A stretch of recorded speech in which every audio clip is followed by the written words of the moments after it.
J'ai fait la connaissance de Joël Pomera en 1997, quand le théâtre a accueilli son spectacle Très étroite tête.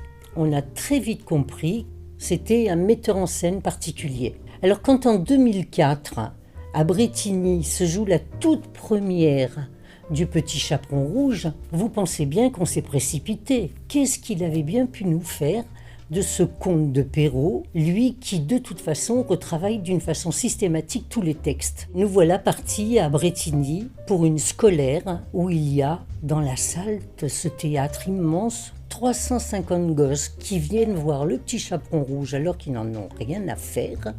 C'est l'époque où à la télévision ils regardent Dragon Ball Z, Naruto ou One Piece. Et ça fuse dans tous les coins et que ça crie et que ça saute. Enfin, de toute façon, il faut dire que pour eux, le Petit Chaperon Rouge, il faisait pas le poids. La personne qui prend la parole pour essayer d'expliquer je ne sais quoi aux enfants sent bien que de toute façon, elle n'arrive pas à capter l'intérêt des gamins. Et qu'est-ce qui se passe ?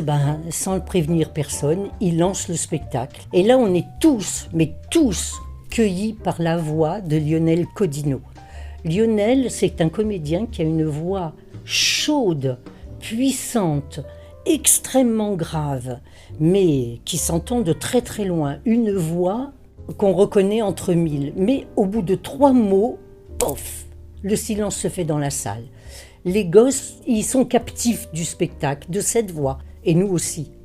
Et très vite, on rentre dans le spectacle. Le silence est toujours dans la salle. Un silence très très très fort. C'est incroyable de dire un silence très fort, mais c'est ça, c'est un silence très fort. Et quand arrive la fin de la représentation, on est tout en haut, mais tout en haut par l'émotion, par ce qu'on vient de voir.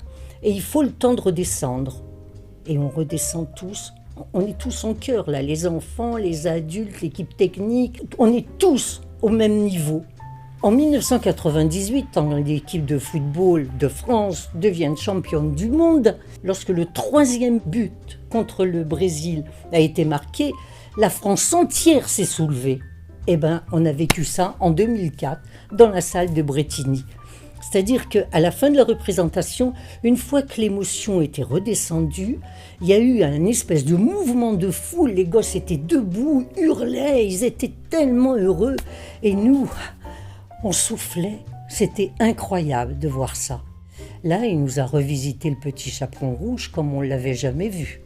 Dépoussiéré, et il reste un bruit, toujours le même bruit. On se rappelle des talons aiguilles de la mer. Tac, tac, tac, tac, tac, tac, tac, tac, tac. Voilà, c'est mon expérience du Petit Chaperon Rouge.